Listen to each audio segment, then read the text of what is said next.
Alright guys, how's it going? Hopefully YouTube's caught up with StreamYard. How's it going guys? Brandy, Tina, Past Life, Maria, Dom, Lex, I seen Lex in here, Greg, I seen Grynch up in here a little bit ago as well. How you guys doing? Rachel, how's it going? Christy, how's it going? Thank you guys for coming. There's Grynch. Alright.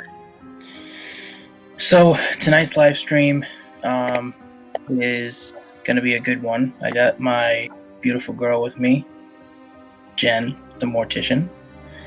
I'm gonna ask her some questions about, the field she's in, and we're gonna go from there. So, babe. Jenn. Jenn, babe, don't matter. Why did you want to become a mortician? What was the purpose? How I got into becoming a mortician or being a funeral director is, as I was growing up at a very young age, probably around, that I recall around age 5, 6, my mom used to go driving around cemeteries to kind of clear her head and just be in a quiet, safe environment, away from the world, things like that. And I remember there would be times where we would see like funeral processions, or we would see an active funeral going on, and she would just kind of stop the car from afar, and we would kind of sit and watch. And she would always tell me how that was intriguing to her, like the process of, laying someone to rest and something like that. And how hearing her describe it just made me very interested in becoming the people that do that.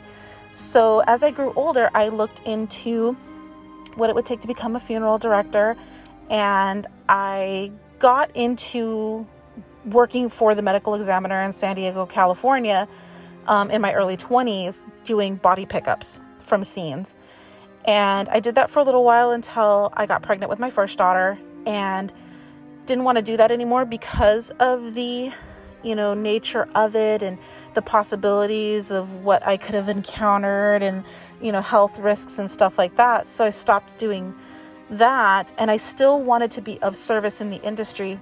So that's when my interest in mortuary science really peaked, and I wanted to go into an accredited mortuary school program. And it would take some time, but eventually that did happen further years down the road.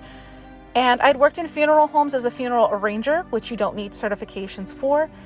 And so I was able to do arrangement conferences and help families that way, but I wanted to pursue more. I wanted to do the embalmings. I wanted to get way more hands-on and in-depth. And so that's when I applied to mortuary school, got in, and went from there. What do you have to do? Like, what does it take to become a mortician? You have to go to a accredited mortuary science program-derived school, or school that has a derivative of the mortuary science program, which allows you for certification in your state. You do have to complete all the coursework. It's about 2 years worth of coursework, and you do come out with a BA. It's an actual accredited degree. And you have to, in order to become a licensed funeral director, you do have to take the state bar exam, and you have to pass it. 2 parts to it. You have your standardized like Q&A type portion, and then you have what's called restorative arts, and you have to pass both. Most people can pass the Q&A. Most people can't pass restorative arts because you have to mold and manipulate clay into the shapes of ears, nose, mouth, facial components, things like that, basically restoring a human body back to its natural state from decomposition, things like that. So most people can't pass that one. That's the one that everybody has the hardest time with. I didn't have any problem with it at all. Okay. I went to school for a year and a half. I was able to hybrid out of the program because I had a lot of my credentials already. And yeah. Okay. So does anyone have any questions on that regarding what she just said in the chat? Maria says, can we ask a question? Of course, Maria, ask away. You guys have any questions for Jenn? Might as well ask whenever you like. I can't see the chat, so you're going to have to look for me. I got you. We'll move on to the next one until they have a question. What advice would you give someone that wants to go into this line of work? that wants to become a mortician? The biggest thing, and every person in any type of death care or funeral derived profession will tell you, it has to be your calling. Okay. This can't be that you just go, oh, I think I might want to do this. It literally will make or break you. The first month I worked in the funeral industry, I almost said, no, I don't want to do this. After all that money and all that time, I was like, I don't think I can do this. And it's not so much at least for the vast majority of us, it's not so much working with the dead. It's actually working with the living. It's working with families on a daily basis, hearing their stories, seeing their pain. More often than not, we do what's called arrangement conferences. That's when you come into a funeral home. You're very well aware, hun. But you sit there and you go through the process of filling out death certificates. You go through the process of picking out everything from a casket to your prints or literature, things that'll be passed out at the funeral service, and date and time of service, all that. You have to go through that whole process in one day. Okay. Typically a day. And it's really hard when a family member just lost someone they cared everything about and they can barely compose themselves. And this is usually done within a day or two after the person has passed. So you're getting all the raw emotions. You're getting them not being able to articulate what they want. You have to kind of guide them through everything, and it's a lot on your shoulders. It's a huge responsibility dealing with the grief process, especially at that very, very early stage. Okay. So it's not so much the dead, it's the living. Dom says, I want to visit a mortuary. Can I have a visit? No joke. Most funeral homes will give you a tour. No question asked. I mean, right now COVID is going on, so it's probably not the best time to just show up at a funeral home and want a tour, but I've given tours many, many times. Just people curious. The only thing I can't show you is like the back prep room if I have a person back there being embalmed. It's the only thing I can't show you, but I can show you a dead body if I wanted to.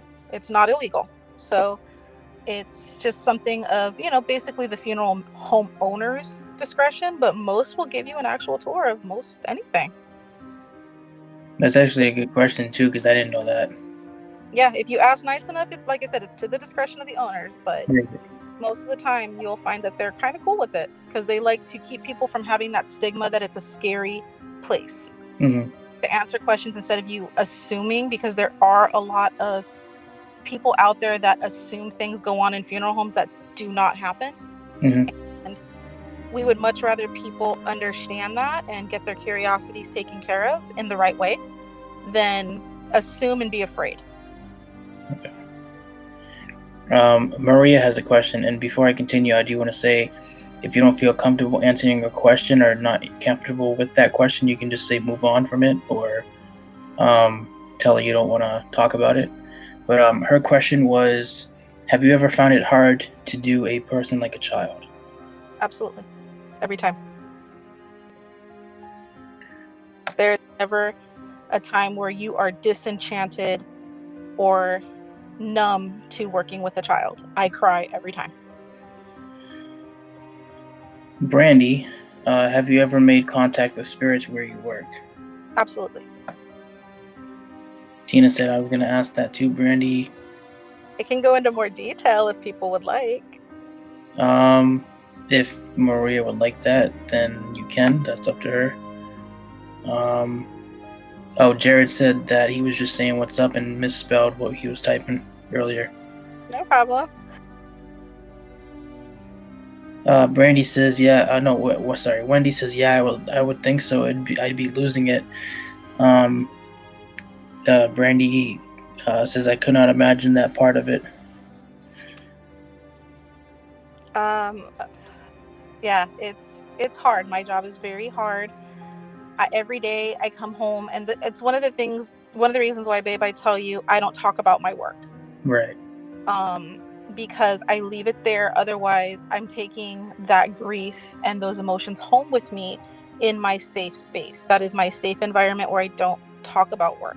I talk about the things that I see, the things that I deal with, because I have to remain strong for my families in the upcoming days. And every day for me is a day that will have tears, that will have grief. I work with doctors to get death certificates signed. So there's times where I have to be very vigorous and kind of abrupt and abrasive to get a doctor to sign a death certificate so I can get that back to the family, so I can get permits, so I can do burials, so I can do cremations. My job has a ton of paperwork. My job has a ton of legalities, and it is very stressful. I will say that much. In all the professions I've had, I've worked in behavioral health, I've worked in prisons, I've worked all kinds of places, and working for a funeral home is one of the most stressful, but one of the most rewarding jobs I've ever had. As far as going into more of the, have I come in contact with spirits? Well, I work in a funeral home, so I'm going to come in contact with spirits. And the thing is, most people assume, like, I'm very comforted by them. I'm not afraid of them when I do encounter them. It's very seldom that I actually do encounter them where they are trying to be in any way, shape, or form anything I would associate as a threat. It's not even so much a threat as it is just they are trying to learn to communicate. They're in their primitive form. They're learning how to use their energy for communication, and it's very, very weak in the beginning, especially children. And so what I'll get is their attempts to touch, their attempts to talk, things like that. And it can be very weird on somebody like me who is clairsentient and I deal with a lot of energies. I'm very sensitive to them, and you can vouch for that, babe. You know that I can transmit energy over the phone. It's Yes. Something I will forget about. But I get what's called like wandering spirits, and they don't know where they're going, where they're coming from. They don't know what happened. More than often, what people don't realize is spirits tend to roam hospitals more than funeral homes. They don't die at the funeral home. Nobody died at the funeral home. People die at hospitals. They die on scenes. Things like that. So very seldomly will they follow their body around, unless they've accepted their passing, and then they're following it in order to follow with the family, things like that. But mostly children's spirits is what I encounter, and that's why I have certain spirits, and you've encountered them, babe, that take care of me because I've taken them. Right. I think Maria had a question too. She said, has a spirit ever followed you home? One Spirit. One that I know of. I'm sure others have, but they don't stick. But I have one in particular that does. And he's a child. And his mother knows that he's around me too. And she's very much in my life every day. And she's told me about that story too. His funeral's actually on. You can watch it. Yeah. Brandy goes, I definitely remember the first time I had to clean an elderly woman that had passed away. I was just a student in the CNA program. You are a tough Miss Jen. See, I do have to clean them when I do embalmings, but I think at that first fresh stage, right as they pass, that's difficult because you're dealing with the body in its changing stage, from warm to cold and things like that. And you can almost feel that presence just leaving. And that's difficult because I've been a part of that with my former mother-in-law. I was holding her hand as she passed, and telling her it was okay and things like that. So that's a very unique experience that typically in my industry, we don't encounter too often. We usually encounter after the person has passed completely and the family has already said their goodbyes and things like that. And I'm just there to pick them up and take them into our care and get them ready for their next stages. Jared has a statement, but not a question. He says, I hope you feel a sense of goodness where you're actually helping them get ready for their burial and rest. I do. I've prepared a best friend before. I've prepared children. I've prepared my own family members. And there's a sense of me helping them. It's almost like a doctor being there for the birth of a child. I'm there for the final stages. I'm the last responder in a person's life. And because of that, I am the last person that touches them. I am the last person that closes a casket. I am the last person to say goodbye. And because of that, it's a part of me feels that I had an impact on their final moments and the family's final moments with that person. It's a very It's a job that requires a lot of respect, both for the living and the dead. So a part of me knows that my job requires a lot of responsibility. And I do feel a part of me being a part of that when I, do a funeral or do a cremation or anything like that. Brandy says, was there ever a time where you were extremely creeped out? A few times. Yeah, the very first time I saw a dead body, I was creeped out. The first time I unzipped a body bag, I was creeped out. The first time you see a pair of eyes staring back at you that aren't alive is pretty intense, because people think that you just close their eyes and they gently close like in the movies. No, that's not what happens. They stay open, and you cannot force eyelids down unless like they've been closed in the first stages of passing. So the more you try to pull them down, you can't.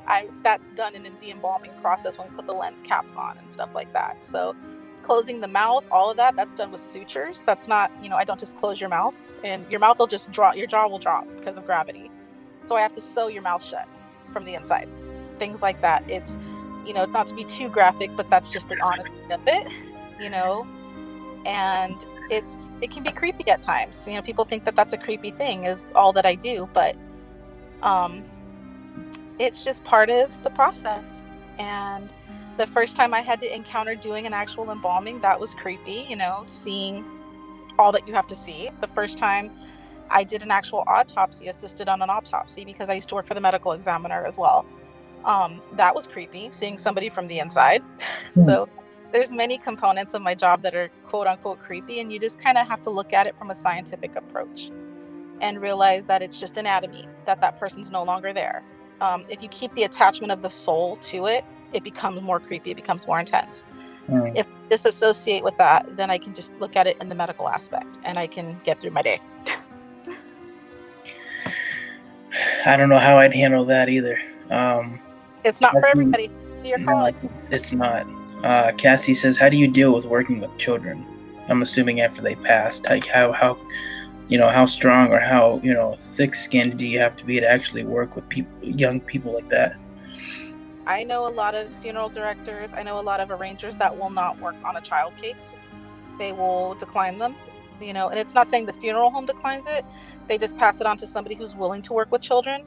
There was a point in the beginning of my career where all I dealt with was youth.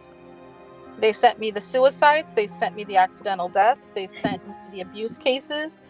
They sent me the hardest of the hard. And they say it's to kind of test your skin. I felt that it was kind of cruel for a while, because I was going home in tears and not eating and not sleeping for a while. But to this day, like I said, I still cry if I encounter a child, because no child deserves to go early, ever. I've never found a rationale for a child leaving this earth before their time. Yeah. But who am I to say when their time is? Right. So the hardest part is abuse cases. If I have to bring in a child into my care, I have to pick them up from the medical examiner, and I know they're an abuse case, I know it's going to be a really hard 3 to 5 days for me. Jeez. An accidental death, like the young spirit that follows me, he was hit by a car, and I spent 3 days working on restoring him, and his case changed me for the rest of my life. And there's no easy way to go around it. I'm a mother myself, so I can't fathom being in those parents' shoes, and yet I have to see it all the time. It's not easy. It really isn't. Maria has another one. What do you do if someone's pregnant? So if somebody passed away and they were pregnant with a child? Typically that's for the medical examiner, because what they'll usually do is they'll birth the child, they'll remove the child, and it'll be a separate, depending on the gestational age of the child, the embryo or fetus, however you want to declare it, depending on the gestational age. So if it's too small to be removed from the womb, it will remain with mom. They don't like to do that because of what is typically called coffin birth, which means the person will expel the baby naturally through the process of decomposition. Typically, they will remove the child if it is a viable fetus, and the child will have its own separate casketing and things like that. See, that's something I didn't know. I didn't know how they did that. You don't know until you experience. I didn't know. It's not something they typically tell you in mortuary school. It's things you learn on the field. A lot of things you will learn on the field. Lucid, how's it going, Lucid? Oh, Nubs, you didn't have to do that, bro. Come on. Thank you, dude. Tina has one. Have any of the body's limbs ever move or twitch on you? I get asked that a lot. In the final stages, in the beginning forms of what we would call rigor mortis, which is the stiffening of the muscles and the settling of the fluids, there are times where you will see involuntary muscle spasms, and it's usually like in the fingers. Some people say, like I've heard, I've never experienced a body sitting up, but it has been told in our industry that it can happen depending on how much gases are in the body, because that's typically what makes the body jerk and move. They'll sound like they're even breathing sometimes, and it's just gases leaving the body. Wow. Like through the mouth cavity and stuff like that. So there's times where I've gone and done what's called a removal. I will go to a nursing home, hospital on site, and pick up a body, place it in our vehicles, and drive it to the funeral home. And there's times where I never play music in the driving van because I'm partially deaf in one ear, so I don't typically have music on in my cars, so I can be aware of my surroundings better. And so there's been times where I've been driving and I could hear the release of the gases, and I'm like, oh, so you're talking to me and stuff like that, and I kind of carry on a conversation just so it doesn't freak me out as bad. Huh. Okay. Pam Warren says, much respect to morticians and me who take care of those who pass. Tina says, wow, that's crazy. Pam says, very sad and bet scary and sadness. Queen Laura says, hey, just wanted to show some love. Appreciate you popping in, Laura. Thanks for popping in, Jared. I think I've caught up with all the questions so far. So the next one I have is kind of piggybacks off the last one, but how many years of schooling do you need to go through to become a mortician, to have all your stuff? It depends on how quick you are getting through the classes and where you're going to school at, stuff like that. Typically it's anywhere between 2 to 3 years, or as quickly as a year and a half. Mm-hmm. Because the components of mortuary school, what they do is they're trying to get you ready to own your own funeral home. So you have business classes you have to take, you have accounting classes you have to take, you have anatomy classes, then you get into the like mortuary science classes where it teaches you how to perform and act as a funeral director. You literally go to school one day and they're going to teach you how to not cry. That's part of your class. It's really weird, but it's interesting. They teach you how to kind of, humble yourself up and be of service, because we're not supposed to cry at funerals because it's not our family. It's not our grieving time. We have to remain strong for our families. Is that possible? Not all the time. Like I said, every time I do a child, I have to kind of walk out of the chapel and compose myself. If I walk up to the casket and I get ready to close it, I have to compose myself, things like that. But you learn all kinds of things, like I said, business etiquette and how to own and operate a business. You will go to school with that. So it really depends how good, how quick you are with, your scholastics, but typically 2 years is what I would say is a safe bet for anybody. If you're full-time, as a matter of fact. If you're part-time, anywhere from 3 to 4 years. How's it going, Erica? Mittens says, a while back here, they used to have an apartment for the mortuaries to live in the funeral home. I guess that's typical. Yeah. That's very typical to have apartments in funeral homes, because the mortician would live on site or the funeral director would live on site. Really? To do the removals, yeah. You're always on call. That's why I said I never have a day off when I'm working. Right now I'm off because I have to be off. But typically I don't. Christmas, people die on Christmas. I don't get a day off. People die on weekends. I don't get a day off. I've worked on my birthday. I've worked on my children's birthdays. I worked up until I was 38 weeks pregnant before. So it's one of those things where you kind of have to just pick your battles and this has to be your calling. It really does. I can't stress that enough. Yeah, definitely. You definitely have to have the interest and the motivation for it, and just the mindset, because it's not an easy job.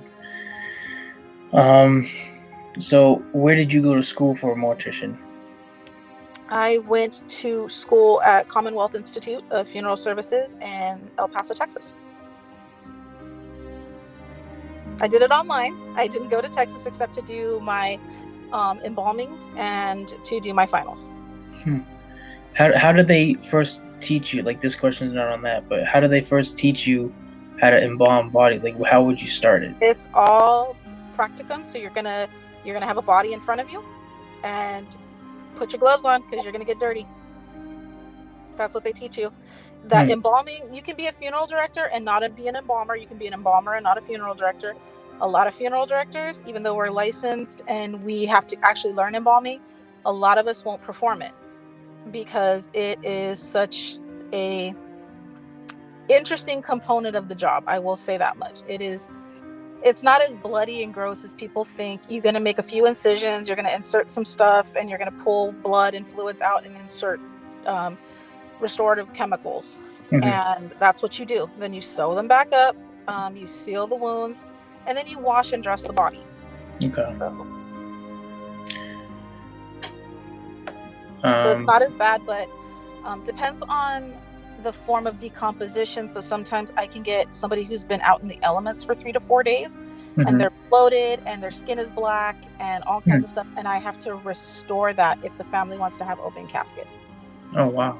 Okay. So it really depends. I've gotten some very interesting cases in my days. I bet. How long have you been doing this? Like, when was that the first time? The very first time I worked in death care, I was 21 years old, working for the medical examiner in San Diego, California. Oh, what up, Omar? I'm currently 37 years old, so a while. Appreciate you stopping by, bro. Good to see you, man. Hopefully the family's doing well. Okay, so I don't know if I asked this already, if I was just asking random questions, but what do you like about your job? Like, what do you actually like about it? You're a mortuary.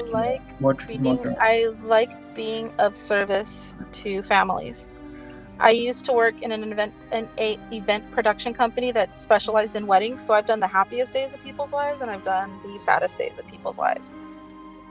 There was a lot more stress doing weddings than there is being a mortician, because with weddings you can only get your wedding day once, they say. So there was a lot more stress with bridezillas and things like that, and I didn't like that. I left that to my ex-husband. I went to mortuary school and helped people on the saddest day of their life because somebody has to do it, and not very many people want to. I had the heart and ability to do so, so I did it. Oh, dude, that's the way I am, though, bro. That's how I'm always gonna be. Sorry to get off track, babe, but okay. He's right. So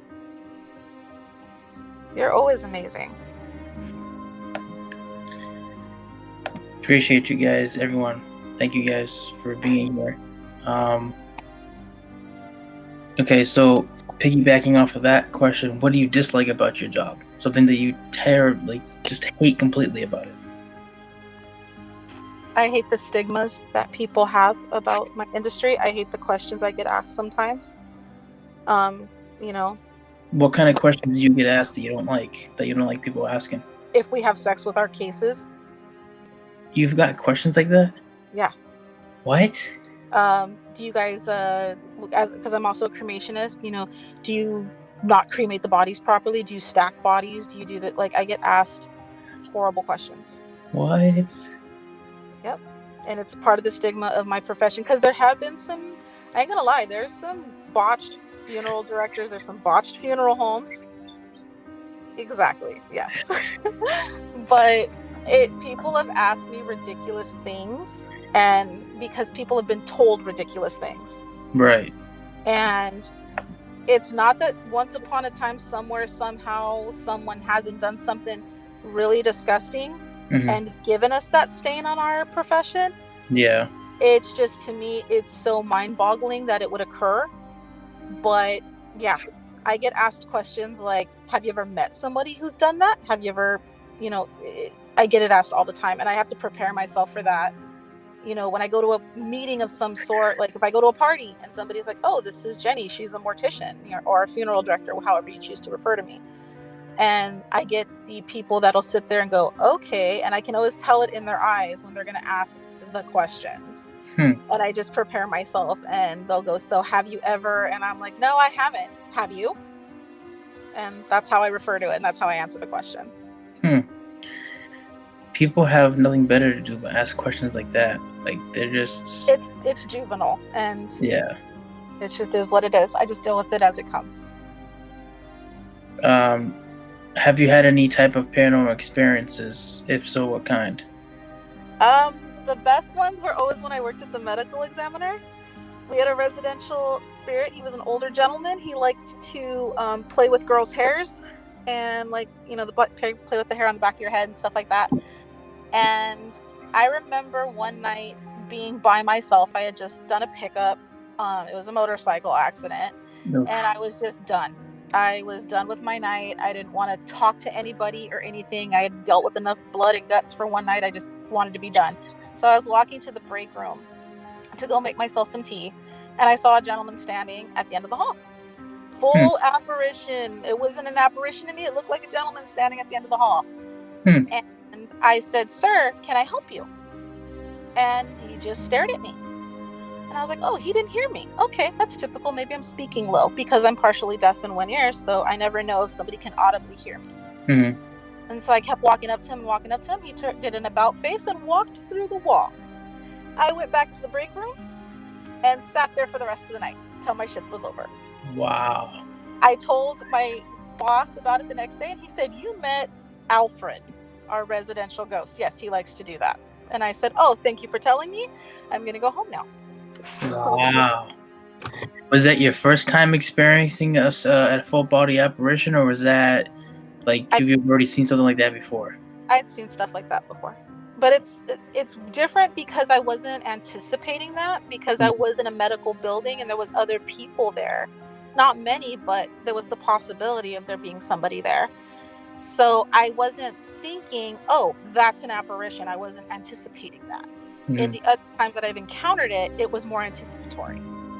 So this one was just like, oh, I must be tired. I must be done. I must be, whatever you would want to call it. So walking up to a ghost or a spirit was very interesting. So when I tell that story, I get goosebumps from it because I was just vividly remembering it. But the time that I walked up to a ghost like they were nothing, and it was blasé to me, and yeah, that's what made it an interesting story, was how I just didn't care and was like, excuse me, you shouldn't be here. And yeah. Typical Jen, right? Fearless, right? Yeah. Yep. I have yet, I've seen orbs. I've seen mists. I think I've seen other stuff, but I've never actually yet seen a full-bodied apparition like you have. Like a full-on, like it was just like a person, but it really wasn't a person. I want to see that. That's something I have not yet seen. Hang out in enough shadow figures, but I've never seen that. Hang out in a few hospitals. More guaranteed to see them. I've seen more spirits picking up bodies from morgues than I have anywhere else. See, I've never been to an active morgue. I've been to an abandoned one, but... Well, but abandoned or not, I'm sure they still hang around. Yeah, true. But I love when people ask in morgues, and you did it in a video, and it always makes me laugh when people ask, has anybody died here? Nobody dies in a morgue. They're dead when they get there. Well, you never know. Somebody goes to explore there, and you don't know if they've, Possibly. Yeah. That's what I mean. I should have worded it differently when I said that. You're right. Yeah. I should have worded it as, anyone that, recently has explored this place or used to, live or kind of squat in the hospital, in the morgue. Have you know what I mean? But I didn't word it the way I should have. Yeah. Oh my goodness. Old South Pittsburgh Hospital, hands down. I've never been there. I want to go. Yeah. I've never been there, man. Ever. But yeah, it's interesting. If you want to, when you want to see them, they typically aren't going to show. When you release yourself to the ability of allowing them to be present, you are more opted to see something.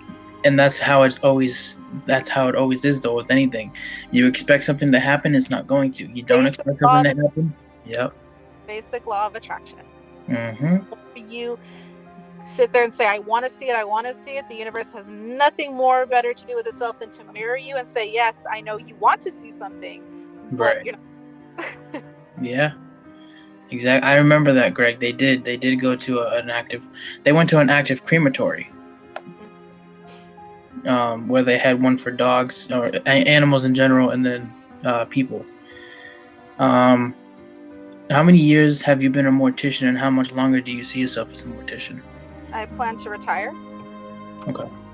And I've been an active mortician for 7.5 years. Lucid goes, I always pray not to see a dang thing. I do. Yeah, it might scare the hell out of me, but that's the thrill of it. That's what you're there to see. I mean, if you're not there to see that, then you're more of an explorer slash urbexer. I'm kind of a mix of all, depending on how I feel. What is your most memorable funeral and why? Oh boy. That would be for a child. I will give his first name, but I won't give any further of his name. His name is Raiden. And that funeral will always be in my mind as the funeral that I pulled out every stop for.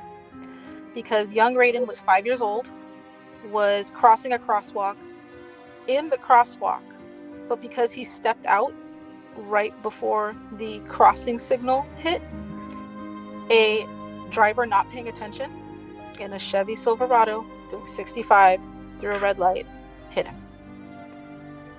He died a day later, and I picked him up from the medical examiner and wouldn't let him out of my sight for the next 5 days that I was a part of his life, and found out that little Raiden liked Batman and trains and wanted to be a fireman. When I did his funeral had over 200 people there. He was on the news. He was very, very much a part of the community at that point. And I remember having to tell new pastors to get out of my funeral home. I remember having to tell people wanting photos of him to get out of my funeral home. Jesus. I hired a professional Batman to come carry his casket.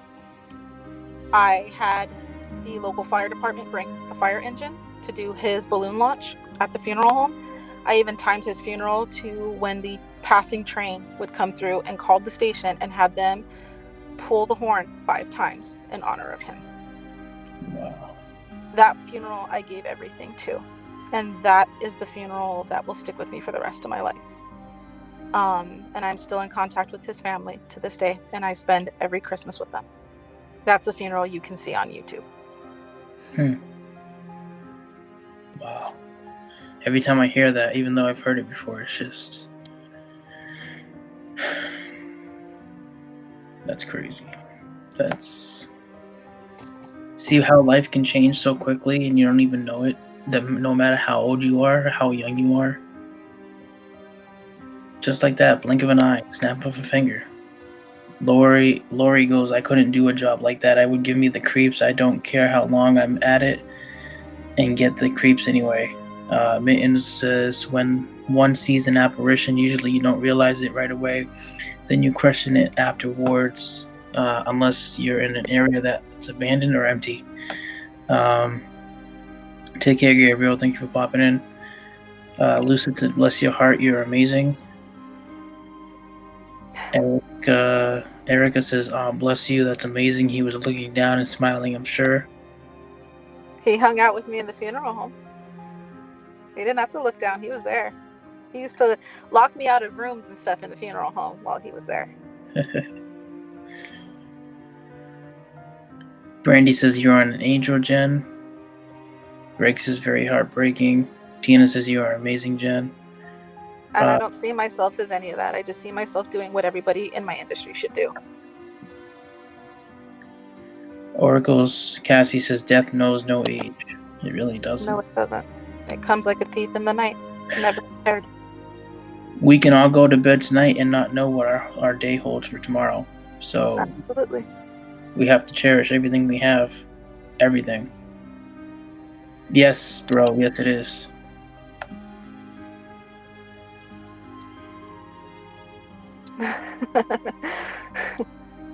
Nice to meet you as well. You'll see her when I come down there. Don't worry, I'll bring her. Sorry to hear for your loss, Don. My dad passed in August 2020. He was cremated. He was my best friend, and my dad is in one of. And my dad in one. I miss my dad so much. I hope he found peace and hope his spirit didn't feel being cremated. Typically, I would say they wouldn't.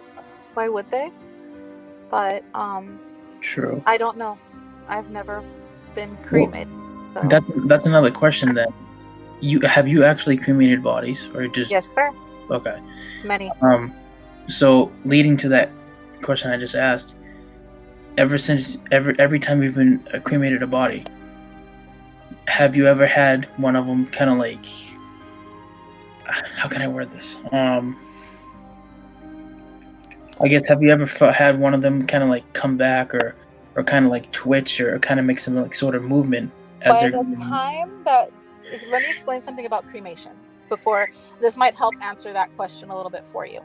In order to cremate a body in all 50 states, I have to apply for a cremation permit. So I have to wait for the doctor to sign off the death certificate or the medical examiner to sign the death certificate. Then I have to apply for the cremation permit in the state that I'm in. So it takes about 3 to 5 days for me to get that, especially right now with COVID. It can sometimes take longer. But typically I get that done within about 2 to 3 days. I'll get a permit back from the state. Then I can finally process the paperwork in the funeral home in order to get a cremation date. So by the time a cremation occurs, that person's been gone for a while and they've been in cold storage for that amount of time. Mm-hmm. So for them to move is very uncommon. Okay. Well, I was just curious because I know sometimes, people say that a person passed away, whether they OD'd or they had something else happen, but they've come back. Like, that's why I asked that. I've heard a story, and this actually happened at the medical examiner's office that I worked for. We did have a person that wasn't fully deceased when they got there. Wow. And they had a low heartbeat that for some reason, or it might have been that their heart stopped, and somehow in moving the body or something managed to restore the heartbeat. Yeah. A number of those things can occur. They're extremely rare, but they can occur. So when this person was at the medical examiner's office, they heard a low moan coming from one of the tables. Wow. And when they went over there, this person was audibly moaning in a very low gargly tone, and it was because the person was still alive. Wow. It can happen. I've heard of it happening. So yeah, that's why medical examiners, they are licensed medical experts to be able to determine cause of death. So they go through a checklist of things to be able to determine that. So when we do, or if they did encounter somebody who passed what a doctor would have determined was physical death, then they would be the second person to be able to say, yes, this person's not exactly dead. Mm-hmm. And they do their checks prior to doing any type of procedural openings of the bodies or cavities or anything like that. So the rarity that somebody's going to be harmed or anything like that beyond is very, very extremely slim. But yeah, I've heard of it. I've never encountered it, but I've heard of it. And there's another one I have that I wasn't sure of either. How many days or how long can a body be in the freezer or the fridge before it has, before it has to be removed? Because I know the body starts to deteriorate itself after a while. Even with embalming, all it does is slow the process of decomposition. Decomposition is going to happen no matter what. I've seen bodies remain in cold storage for Charles Manson, for example, he was in there for 90 days until they Really? had somebody. If you're not familiar with his case, you can look up Ask a Mortician. She does she's a good friend of mine, and she does a beautiful story because she's very good with legal questions. She's somebody who I contact when I have a legal question because she knows a ton of information. She's liked and unliked in the community, and I don't care. She's an amazing person to meet. She did a wonderful video on the process of why they couldn't actually do anything with Charles Manson's body because they had no next of kin for him. Wow. They had 3 people fighting over him, and through process of elimination, his grandson got him, quote unquote grandson got him.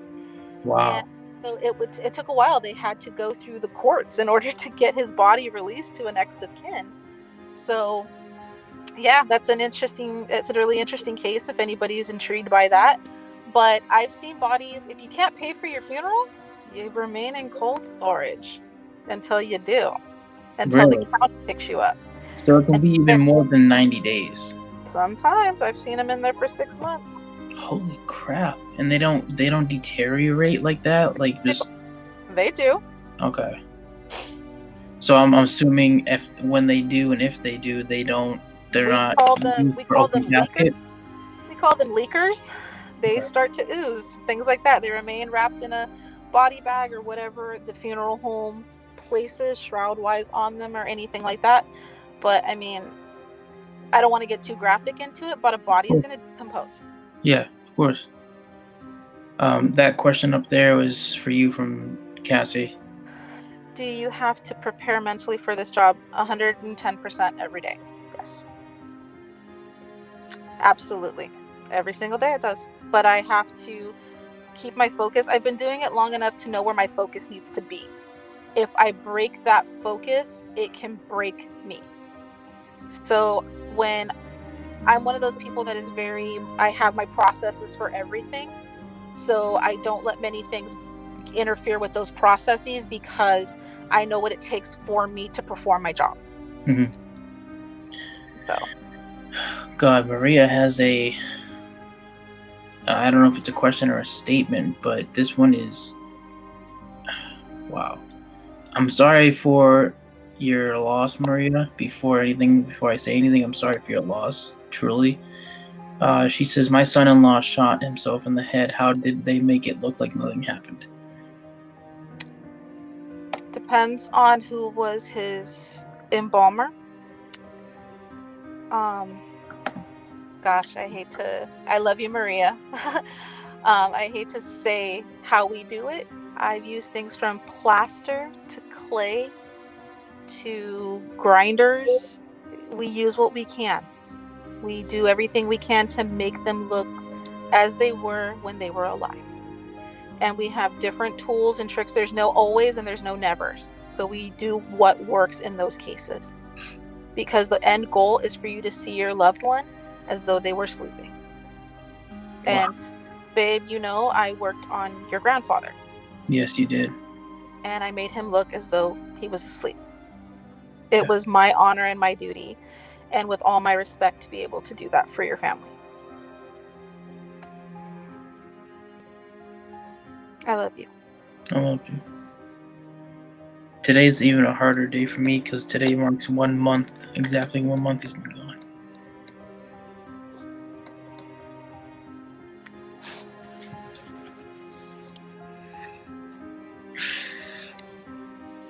It's okay, babe. You're doing fine.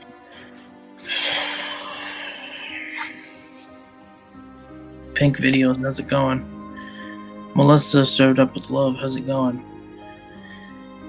Paranormal Patrick, how's it going? Alright, I think I've asked all the questions I had.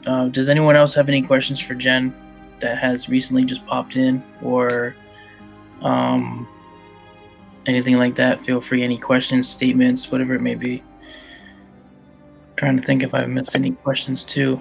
You can ask anything. I have some really interesting fun facts if anybody wants them. There we go. We can do that. Let's do some fun facts because I don't know everything about that. I only know what you tell me, sweetheart. So I told you what cremated remains smell like, right? You've told Did I me, ever but tell I you what don't the process exactly of remember. cremation smells like? When I first went and did a cremation for the first time, I actually cremated a body. I walked into a crematorium that I was going to be working for, and they were actively cremating a person. And I remember walking in there going, is this how it always smells? And the current cremationist who was training me goes, yes, it does. What does it smell like to you? Because everybody kind of says a different thing. And I was like, it smells like barbecued ribs. That is exactly what cremated remains smell like. It smells like a barbecue pit. So So I guess when we go and if people get cremated, some of us, depending how we want to be, taken care of, some of us may smell like barbecue. most of us do. Human flesh is most commonly similar to that of pork. So Huh. most people don't. I don't know what people think we are internally, but I've seen plenty of human bodies and stuff like that, and it's very similar to pork, is what I've heard. But from what I've seen as well, it is very similar. So it makes sense that that would probably be the smell that would come out of it. But yeah, it was the first time it happened, and I had to laugh about it, even though that did creep me out a little bit, and I have long not since been able to really eat barbecued ribs as a result. But yeah, that's an interesting fun fact. It does. That's what it smells like. Yeah. Lucid said no more barbecue. Yep. Nope. Michelle says, how long does it take to cremate a body? And then I have a question up there for past life. So, how long does it take to cremate a body? Depending on the weight, it varies. So typically a body, if it's the first body being cremated in the day, it's about 4 hours, because I have to heat the retort to a certain temperature in order to properly cremate the body, and that takes a while. So the first body can be about 4 hours, and subsequent bodies can be about 2 to 3 hours depending on the weight. And then past life says, Jen, you've been doing this for so long. Do you still feel like they're gonna just get up and move around? Nah. Brandy says, I saw my mom's cremated remains. The metal from her partial was amongst her ashes. Yeah, we don't remove anything like that. It'll all, because part of law says anything that's cremated with the body has to be returned to the family. So if we notice things, we will always ask, it's part of in our intake process, is if they have anything with a battery or if they have any type of implants. Anything that the family might want us to remove, because once the cremation process begins, I have to return everything that's cremated to you. So we don't like doing it like that. It's a scary thing, to see that, but it's per law. So I apologize for that experience, that you may have seen that and been like, whoa, but it is what we have to do. So going off of what you said something about them removing batteries. If somebody had something in they their explode in the retort and they sound like gunfire. Yeah. So pacemakers, anything that has a battery to it. That's what I was gonna ask, because my grandfather had a pacemaker for his heart, and he said it was gonna last him 12 years, and we have to remove them. Okay. Mittens, they'll make a very loud bang in the retort because of the high temperatures. So really, okay. Mitten says, what's the strangest funeral or situation you had to deal with? That would have been when I lived in Phoenix, Arizona, and two rival cartels were in the same funeral home. And I had to get in a person's face who had a gun pointed at another person and remove the gun from him, risked my life, all that, but I wasn't going to risk the children in my funeral home. So I had to grab him, as 5'4" as I am, throw a man who had been in a well-known cartel out of my funeral home. That will be forever the most notable funeral I've done. I didn't even know that, I don't think. Yeah. Most people know me as the risk taker, and there's reasons for that. I don't play around and I get things done. I don't know how to pronounce that first part of it, but something paranormal says my mom had a pacemaker. How would you handle that? When you declare, we'll ask you and you'll declare that, and then we have the ability to go in there and remove it. Maria, what happened to the jewelry or the gold teeth? if a person comes in and they have jewelry on and we typically don't cremate metals. So we will remove jewelry and give it back to you because that stuff doesn't melt in our retorts as well as we would like. And sometimes it can damage our retorts. So we don't try to cremate metals such as jewelry and things like that. So we'll typically remove those and give those back to the family prior to cremation. Mm-hmm. Teeth, they stay unless you have a dentist. You pay to have a dentist come in and remove them. They stay until they decompose themselves, right? Well, if it's a gold tooth, it's not going to decompose. Well, no, not gold. I mean, like regular teeth. Regular teeth, yeah, they burn up just like anything else does. Yeah. So. And Lucid said Jen keeps it gangster. I absolutely do, 100%. I grew up 3 feet from the Mexican border. I'm as gangster as you can get. Yeah, she has. She has. Lori says, what if there's no one to claim the body? What happens to the dead body then? They become what's known as a public fiduciary case. The county will absorb the case, and they will, it used to be what was known as paupers' graves. They would take the body and the county would bury you. Now that we're running out of space in most counties in the United States to actually bury bodies, and ground is so expensive, and you encountered that, babe, knowing that a burial plot can be anywhere from $10,000 to $30,000 depending on where you're buried. Yeah. So they don't just give those away anymore. So now what they do is they'll cremate you. They will keep your remains within the county for up to a year in most counties.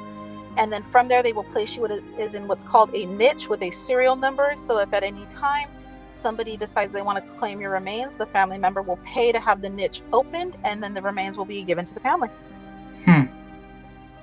That's something I didn't know, so that's crazy. Mm-hmm. After you said that you lived like 3 feet away from the Mexican border, Lucid goes, yep, definitely gangster. You have to be. Pat says you are amazing for doing what you do. Thank you. Same G says I went for surgery and asked B beforehand if I had a chakra device installed. I was confused. Have you heard of this? His previous question was, what's a chakra device? Chakra? Huh? Chakra device installed. That I'm not familiar. I have an idea of what that might be, but I won't answer that because I'm not fully familiar, and I don't want to misrepresent that question. So I'm gonna say I don't know.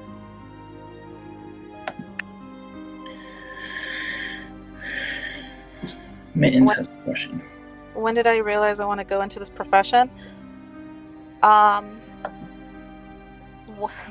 be honest with you, when I lost a child of my own, and I realized I wanted to be of service to people so they never had to feel the way I felt, because I had to walk that alone, and I never wanted somebody to have to do that. So I give myself 110% to my family so that they're never alone. And you do very well, babe. You do fantastic. Do you have any more fun facts that you want to let them know that they don't know? Let's see. Interesting fact about working in my profession is, one of the interesting facts is we don't get days off very often. But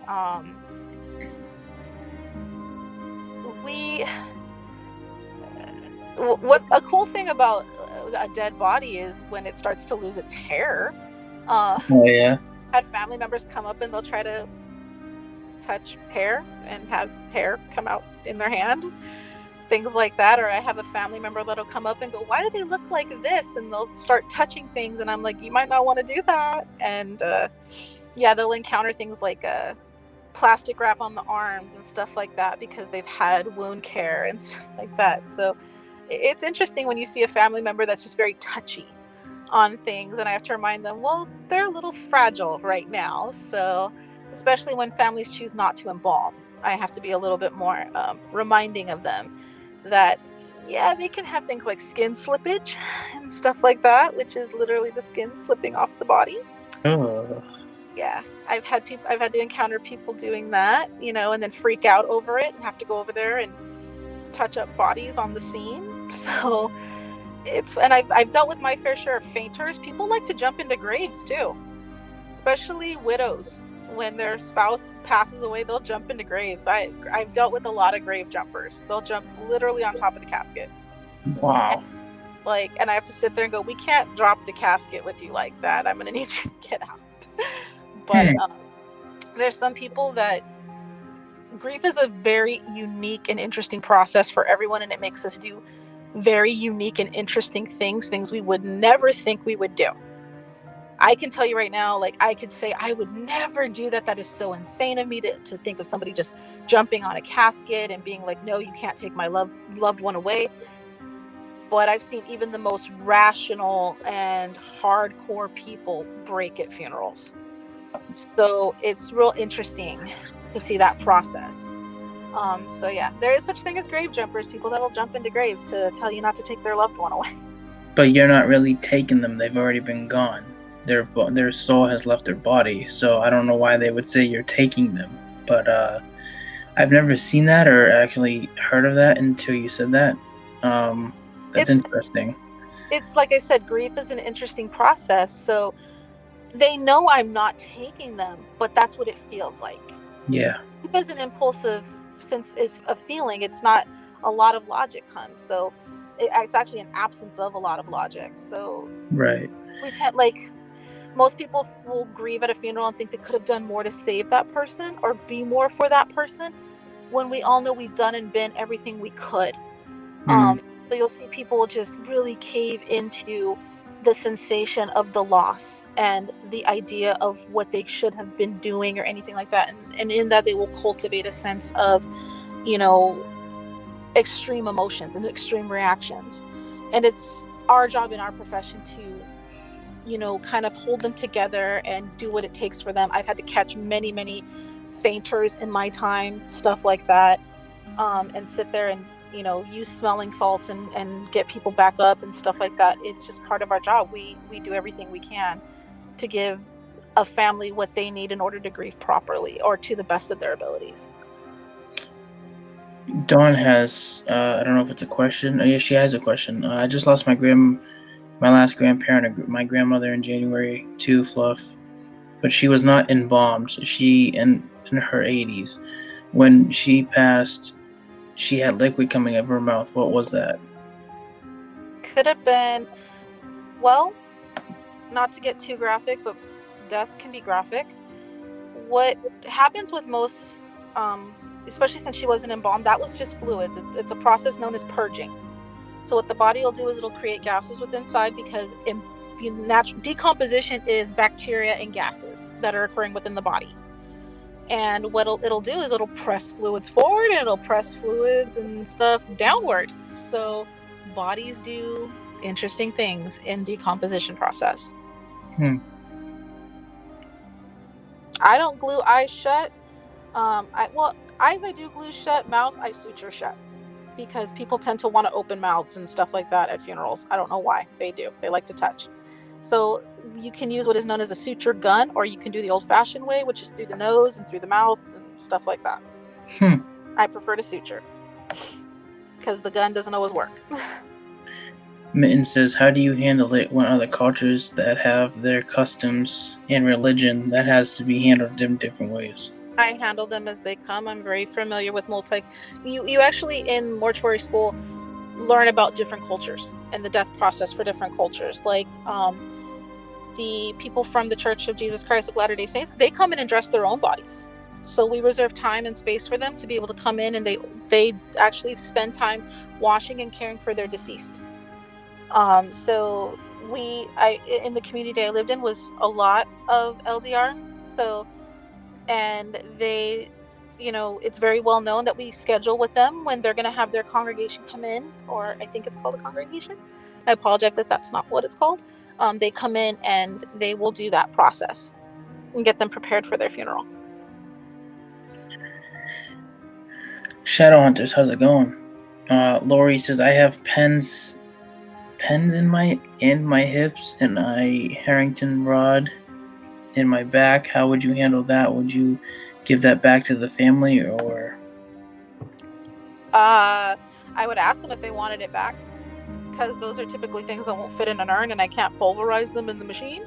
So I would ask the family, what would you like me to do? Because I can have them medically biohazard discarded for them if they don't want them. Some families want that stuff back.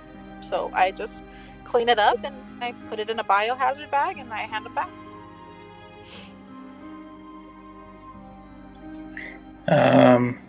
She has a question here as well. My daughter is going to school for this now. I would just tell her, learn as much as you can. Talk to people as much as you can. Spend enough time with yourself to gather your strengths. Know yourself. Know your limits. Know what it takes of you to perform in this industry. And just ask a lot of funeral directors. Ask a lot of questions. Ask a question. If no question is trivial, ask anything, because you need to prepare yourself for the most extreme situations, the most dire circumstances, the most sleep deprivation you'll get, depending on, if she goes into embalming, she might choose not to do embalmings.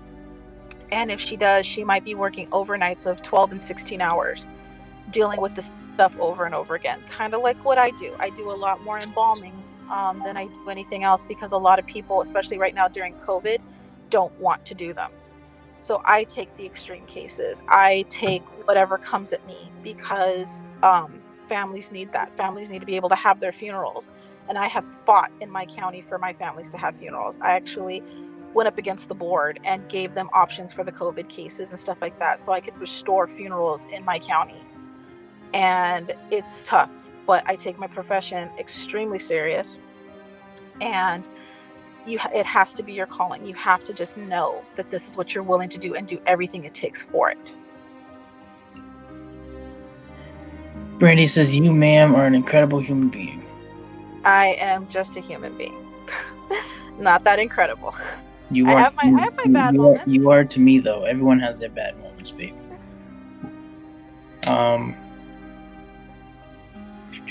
What was I going to say? Is there any other fun facts that you have that they might not know or might want to know? When you die, your eyes, because they're made of water, they sink and they flatten. So we have to put what's called a lens cap, which looks like a little bubble, like it simulates an eye. And you stick it in there and it has little spikes on it to keep your eyelid down. I've seen family members try to lift the eyelids. People like to touch dead bodies for some reason. I don't understand that. And I've seen family members try to lift them. So now I've gotten to the point where I always glue the eyes shut.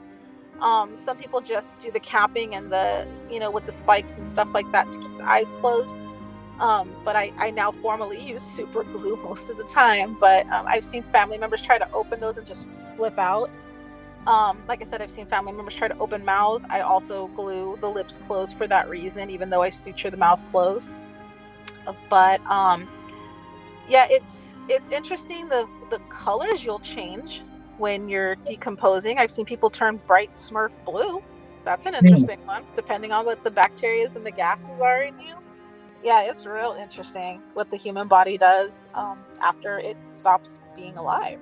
It's real interesting. Brandy says she donated her mom's eyes, which is a beautiful thing. I used to work for a donor network where I would remove parts from bodies in order for donation, for medical donations and stuff like that. It's beautiful when families do donations. Don't ask too much. If you choose to be a donor, don't ask a lot of questions. That's all I'm going to tell you. When I worked for the donor society that I worked for, and I won't say which one I worked for, it's interesting to see what they can take. They can take bone, they can take literally the skin off your back and stuff like that, and use that towards medical advancements, or use that for live donations to a person for skin grafts and stuff like that. It's really beautiful when families do it, because it does help. So do I recommend being a donor? Yes, I do. But I say don't ask a lot of questions at the funeral home, because you probably don't want to know. I ain't gonna ask any questions because my license says I'm a donor, and I agreed to that. So I don't want to know how they remove my eyes and put them into somebody else. I don't know. Let's just continue. That's I don't know why, but my mind gets thinking. Like my mind starts to think of that stuff. Like How do they actually remove your eyes from Don't think about it. face? It's none of your business. You're dead. It's none of your business anymore. But I want to know though. It's just you don't. You can look at videos on YouTube. No, I'm all It's an set. incredible thing. But don't do it. Don't do it. You don't want to know. It'll make you not want to be a donor. My grandfather was a donor. Brandy says, and her bone marrow, she donated.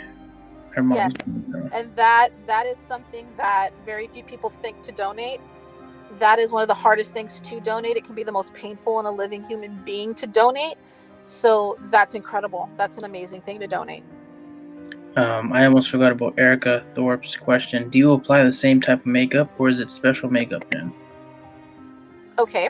The makeup that you and I would apply on our face as women, that's stuff that applies to warm skin. So it applies based off of heat. I can use that same makeup on a person who's deceased. It doesn't apply as easily. So I have to use little different types of application for it, not anything dramatic or anything. But the makeup that most people use is kind of grease paint based, so it's able to be spread on cold skin. I also use airbrushing is typically what I do. I will airbrush stuff on, especially on men, because men don't need to look like they're wearing makeup. So I use a lot of airbrush tactic and stuff like that. So is that what you do with my grandfather? Huh? Is that what you do? Yeah, he was airbrushed. He was airbrushed. Yeah. That's why he looks so natural. And I even did his hands, I think. I seen that, yeah. Yeah. I also seen where they had the IV in his hand and his. Yeah, and that was why I had to do a little bit extra, because he had a little bit of bruising. I mean, you did a great job on him, though. I thank you for that. You're welcome. Brandy says I had to answer a lot of questions the night she died before I can even see her. I'm assuming because it's difficult because they want to do all their paperwork before, so they can, like, the family members can spend the time they need to and not have to answer more questions and stuff like that. So they'll make you usually do it ahead of time because they want to respect your process and your time, and they don't want to sit there and say, hey, can I get the paperwork done now? You know, it's usually harder for people after they've seen their loved one, because they just want to be with them and then they just want to go home afterwards typically, or be surrounded by the people they care about, and they don't really want to do paperwork. So that's probably why they did it like that.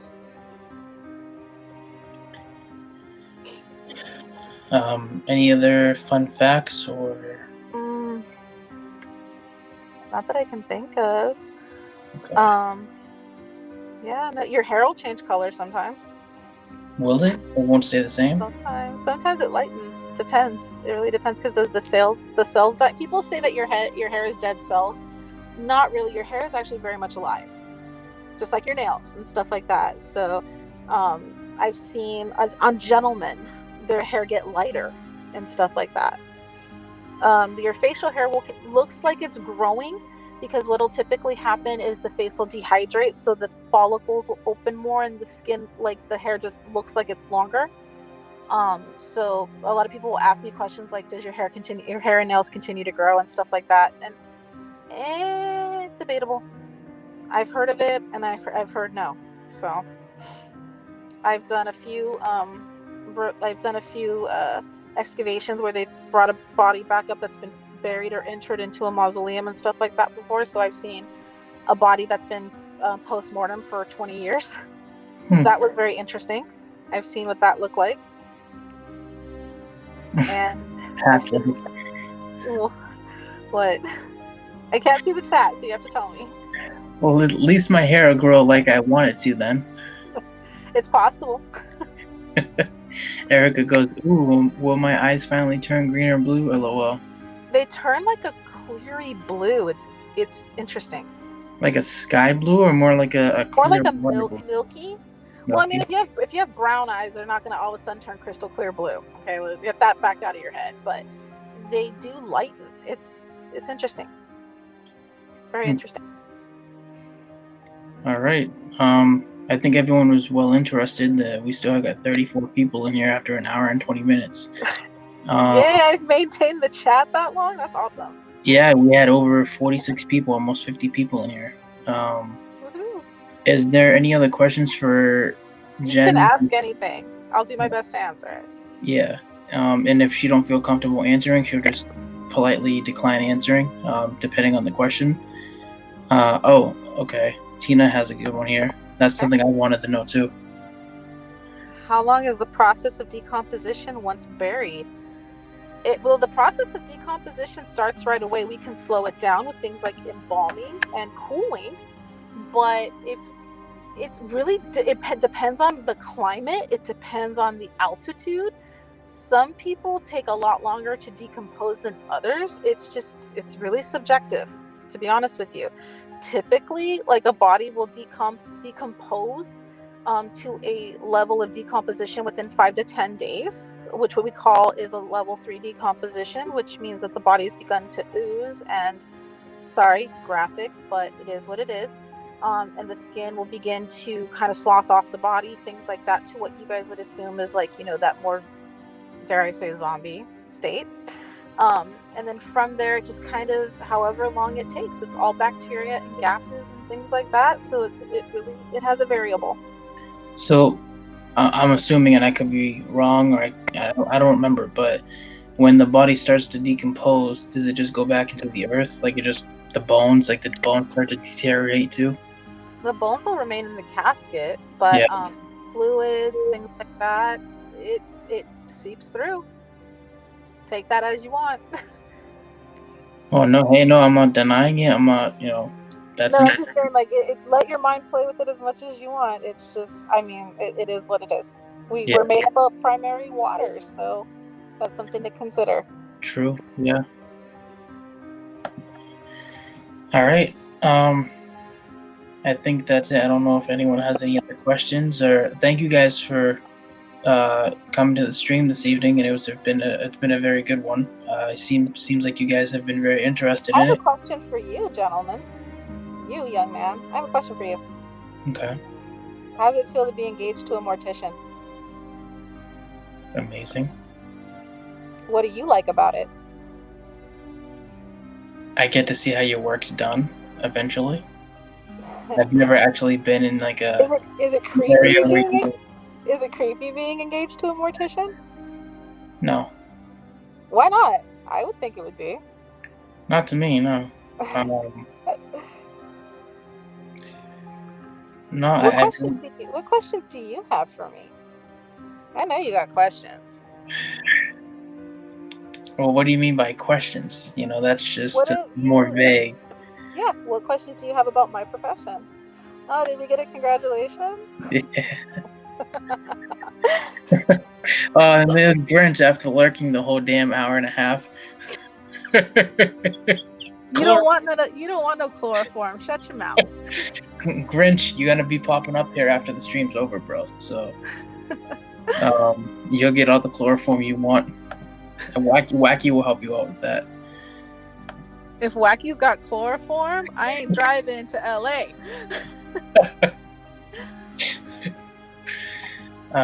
Good. Rachel says, yes, it has been very interesting. Congrats, you too. That's wonderful.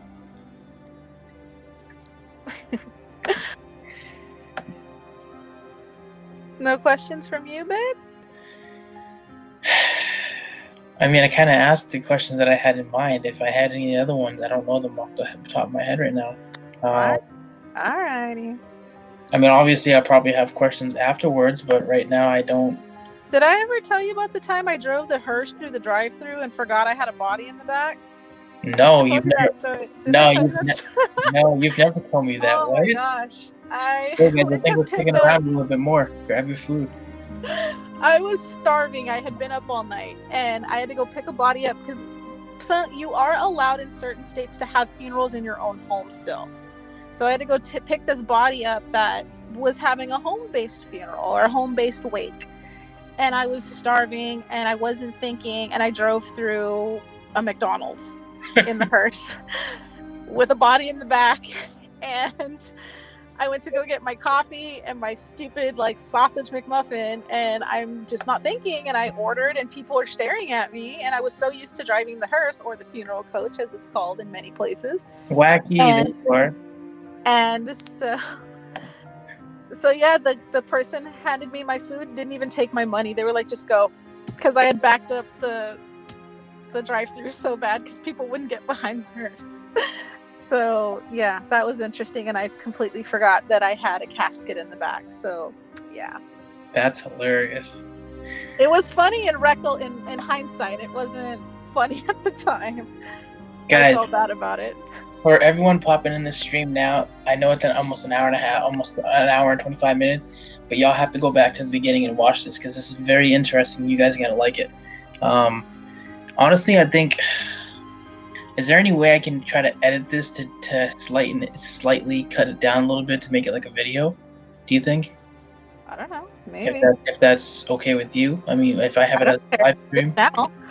You do what you want. I just showed up. I was just here for snacks, and once again, you didn't deliver. Oh, I got snacks. Don't worry about that. Well, where's my Skittles at? You didn't over there eating jelly beans and stuff. I know you. I know Tina gave you Skittles. Tina gave you Skittles, and you don't share them. Tina, I ate them, babe. I ate them like 3 to 4 days ago. Yeah, I have them. You didn't share. I'm sorry. I'm gonna come to your funeral and not bring you Skittles. Oh yeah.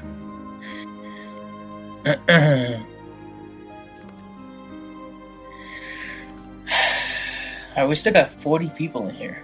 Wow. Well, I mean, that's the longest you maintain those numbers in a while. I know, they can ask whatever they want. If I can't answer it legally, I will find a humorous way to answer it. How's that? You can ask whatever you want. Ask whatever you want, guys. This is the only time I'm going to do this interview, so this is the one shot you have to ask a legit funeral director a question. Yep. Try to keep it PG, but if you have it something like PG-13 or whatever, try to make it as PG as you can. Yes, Tina, I know. I don't know if she likes those kind of M&Ms, but I'll share them with her. She's just typing it all caps. She's like, you got M&Ms too, Jen? I know. He sent me a picture of it, and then I was like, dude, you have Skittles. No sharing. None. Nothing. I didn't get nothing. Nothing. Don't send him anything else. He's mean. He doesn't share. Oh, boy. Okay, Wacky. I see. All right. For sure. For sure. I will do an interview for my sis. Absolutely. So you'll see another interview with it's going to be different. It's going to be different because me and Wacky interview different. Yeah. So don't worry. Michelle the Vamps has just stopped by to say hi. How's it going, Michelle? Dom's still here. What's up, Dom? Not my verbiage says, have you ever had anyone crawl into the... Wait, what? Oh, Well, you know what? I take that back. Crawl into the casket is what you're asking? Caustic? And not want to get up? Casket, I think you meant. I think that's what they meant. I've had people, grieving family members lean over the casket, and when we have those caskets out there, they're just on a table type thing. They're not braced down or anything. And so I've had people lean on the side of them. Grynch, why don't you go back into the chat where you I've had people pull caskets down and almost knock people out of the bodies out of the casket. I've had that happen. I had to grab a casket at the last second and pull it back up. I've had family members, like I said, they'll jump into graves and jump on top of the casket. And when in most states we can only lower the casket 2 feet, we can't actually lower it to the full 6 to 8 feet depending. So because people will jump into graves, it's, we have to keep our liability straight. So your ears typically don't keep growing because you're going to decompose quicker than your ears are going to keep growing. Hair and nails, kind of, sort of. What happens is the body dehydrates, so it actually looks like things are growing when they're kind of not growing, if that makes sense. So hands will dehydrate and the skin will pull back and it kind of looks like nails are growing. Absolutely, they can. They're sealed to a point. They're sealed to a point, so things can get in there throughout time. I think she's already answered this question verbiage, but I'll put it up there again. Yes, I've had nerve movement, I've had muscle movement, things like that. Hands will kind of contract and release because of the embalming fluid or fluids being removed from the body or fluids being placed into the body, stuff like that. So it'll cause reactions in like the hands, sometimes the feet, you'll get a leg to move, things like that. I mean, that's just, you're moving stuff internally, so things are gonna move. It's not like it grabs you. I've heard stories of that. I've never really been grabbed. I've had a hand close on me, but it was just the hand retracting. I knew exactly what it was and stuff. So it's a little creepy when you don't expect it. So you're saying the hand close on you, like, because have you ever grabbed somebody's wrist and squeezed it and watched their hand close? Yeah. You ever done that? Okay. Yeah. Same thing. Think of it like that. Okay.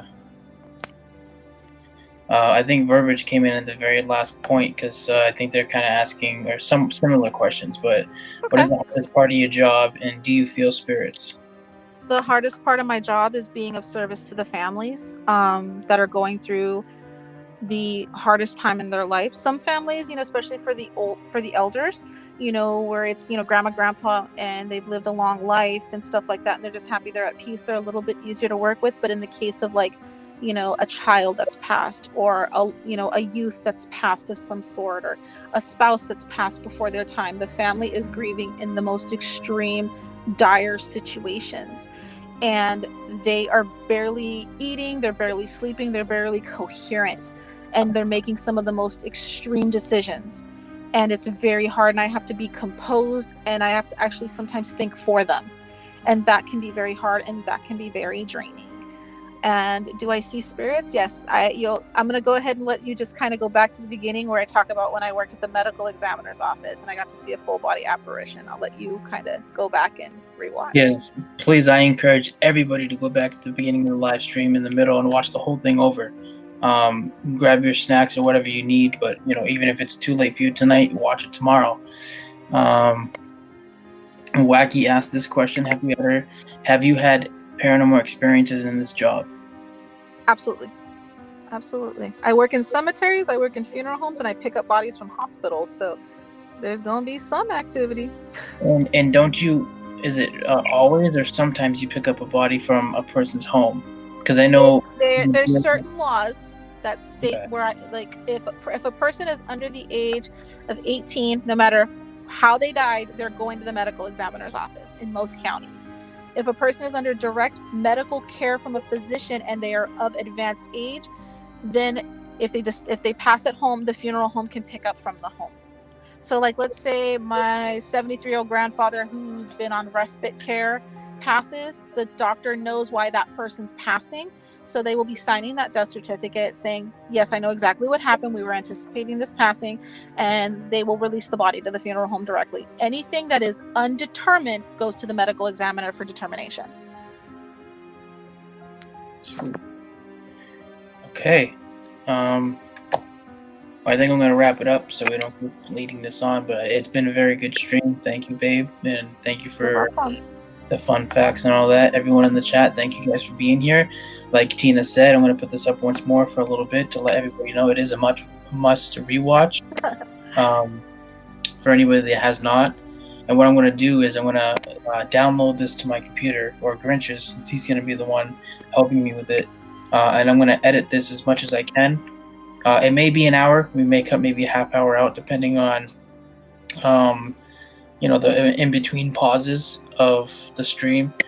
And I'll put this up as a video. So this hopefully will be as a video soon, along with another video we're going to be editing shortly, and a really interesting and fun live stream. I'll talk more about that on Twitter.